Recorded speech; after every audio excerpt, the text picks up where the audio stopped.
ദൈവത്തിന് സ്തോത്രം. അനുഗ്രഹിക്കപ്പെട്ട ഈ പുതിയ പ്രഭാതത്തിൽ നമ്മുടെ ഒന്നിച്ചുള്ള ചിന്തയ്ക്കായി ലഭിച്ചിരിക്കുന്ന വേദഭാഗം 39 സങ്കീർത്തനം 6-7 വാക്യങ്ങൾ. മനുഷ്യരൊക്കെയും വെറും നിഴലായി നടക്കുന്നു നിശ്ചയം, അവർ വ്യർത്ഥമായി പരിശ്രമിക്കുന്നു നിശ്ചയം. അവൻ ധനം സമ്പാദിക്കുന്നു, ആർ അനുഭവിക്കും എന്നറിയുന്നില്ല. എന്നാൽ കർത്താവെ, ഞാൻ ഏതിനായി കാത്തിരിക്കുന്നു, എൻ്റെ പ്രത്യാശ നിങ്കൽ വെച്ചിരിക്കുന്നു. ഒരു വരുമാനമുണ്ടാകുന്നതിന് വേണ്ടി പല സംരംഭങ്ങളിൽ ഏർപ്പെട്ട് പരാജിതനായ ഒരു യുവാവ് ഒരിക്കൽ ഒരു ഗുരുവിൻ്റെ അരികിലെത്തി. തൻ്റെ കാര്യങ്ങളെല്ലാം അദ്ദേഹത്തോട് പറഞ്ഞു. ഇനിയും ഞാൻ എന്ത് ചെയ്യണം എന്നെനിക്കറിയില്ല. ഒന്നും ചെയ്യുവാൻ ആവശ്യമായ വിശ്വാസം എനിക്കില്ല. ഞാൻ പൂർണ്ണമായും ദുഃഖിതനും നിരാശനുമാണ്. എന്തെങ്കിലും ഒരു പരിഹാരമാർഗം നിർദ്ദേശിക്കുമോ? ഗുരു അവനോട് പറഞ്ഞു, നീ ഒരു റോസാപുഷ്പം ആകുന്നു എന്ന് കരുതുക. അത് മനോഹരമായി വിരിയുമ്പോൾ എല്ലാവരും സന്തോഷിക്കും. എന്നാൽ അടുത്ത ദിവസം തന്നെ അതിൻ്റെ ഇതളുകൾ കൊഴിയാൻ തുടങ്ങും. അങ്ങനെ അത് പൂർണ്ണമായും ഇല്ലാതെയാകും.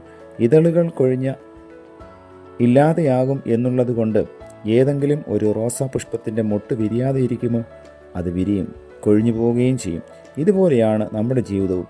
ഇന്നത്തെ അവസ്ഥയിൽ നാളെ ആയിരിക്കുവാൻ ആർക്കും കഴിയില്ല. അതിനാൽ ഇന്ന് സന്തോഷമായി ജീവിക്കുക.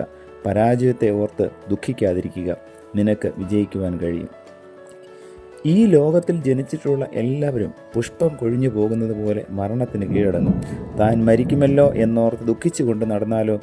അതുകൊണ്ട് മരിക്കാതിരിക്കുമോ? ലോകത്തിൽ 2 വിധം മനുഷ്യരുണ്ട്. ചിലർ എപ്പോഴും സന്തോഷിക്കുന്നവരാണ്. സന്തോഷിപ്പാൻ ആവശ്യമായ ധാരാളം കാരണങ്ങൾ അവർക്ക് കണ്ടെത്താനാവും. എന്നാൽ ചിലർ എപ്പോഴും നിരാശരാണ്. അവർ കാണുന്നത് മുഴുവൻ നിരാശയിലേക്ക് അവരെ നയിക്കുന്ന സംഗതികളായിരിക്കും. ഇനി രാവിലെ ജോലിക്ക് പോകണം, ഡ്രസ്സ് അയൺ ചെയ്യണം, എല്ലാം അവർക്ക് പ്രയാസങ്ങളാണ്. ഒടുവിൽ എങ്ങനെയെങ്കിലുമൊക്കെ ചെയ്ത് ബസ് സ്റ്റോപ്പിലെത്തുമ്പോൾ ബസ്സും പോയി. അതും സങ്കടത്തിന് കാരണം. ഇങ്ങനെയുള്ളവർ കൃത്യമായി ഒരു ജോലിയും ചെയ്യുവാൻ പ്രാപ്തരാവില്ല. എല്ലാം അവർക്ക് ഭാരമാണ്, നിരാശയ്ക്ക് കാരണവുമാണ്. ഈ സങ്കടത്തിനും നിരാശയ്ക്കും മറ്റു പലരും കാരണക്കാരാണെന്ന് ചിന്തിക്കുകയും ചെയ്യും. എല്ലാ കാര്യങ്ങളും ഇങ്ങനെയാണ്, ഫലമോ എല്ലാം നിരാശ തന്നെ. ഈ പ്രതിസന്ധികളെ പരിഹരിക്കുവാൻ പലപ്പോഴും അവർ ശ്രമിക്കാറില്ല. പിന്നെയും പിന്നെയും ഇങ്ങനെയുള്ള കാര്യങ്ങൾ ആവർത്തിക്കപ്പെടുകയും ചെയ്യും. ഇവിടെ പ്രധാനമായും ആവശ്യമായിരിക്കുന്നത് ഒരു മാനസിക പരിവർത്തനമാണ്. പരിഹാരമില്ലാത്ത ഒരു പ്രതിസന്ധിയും ഈ ലോകത്തില്ല എന്ന് മനസ്സിലാക്കണം. എന്നാൽ അതിനായി സമർപ്പണത്തോടെ പ്രവർത്തിക്കുവാൻ മനസ്സുണ്ടാവണം. പ്രതിസന്ധികളിൽ അന്തർഭവിച്ചിരിക്കുന്ന നന്മകളെ കാണുവാൻ കണ്ണുകൾ ഉണ്ടാവണം. കൊഴിഞ്ഞു പോകുമ്പോൾ കൊഴിയട്ടെ, അതുവരെ മനോഹരമായി സൗരഭ്യം പരത്തിക്കൊണ്ട് ജീവിക്കാം എന്ന ചിന്തിക്കാനാവണം. അങ്ങനെ ജീവിക്കാനുള്ളൊരു സമർപ്പണം അനിവാര്യമാണ്. അതിനായി നമുക്കും സജ്ജരാവാം. പ്രാർത്ഥിക്കാം. പ്രിയ കർത്താവേ, ജീവിതത്തിലെ പ്രതിസന്ധികളെ ഓർത്തൊരിക്കലും ഞങ്ങൾ നിരാശപ്പെടുവാനോ ഭയപ്പെടുവാനോ ഇടയാകരുത്. നാളെ ഞങ്ങൾക്ക് എന്ത് സംഭവിക്കും എന്ന് ആകുല ചിന്തയോടുകൂടെ ഓരോ ദിവസവും ദൈവമേ ആയിരിക്കുവാൻ ഞങ്ങളെ ഒരിക്കലും ഞങ്ങളുടെ മനസാക്ഷിയെ അവിടുന്ന് അനുവദിക്കരുതേ.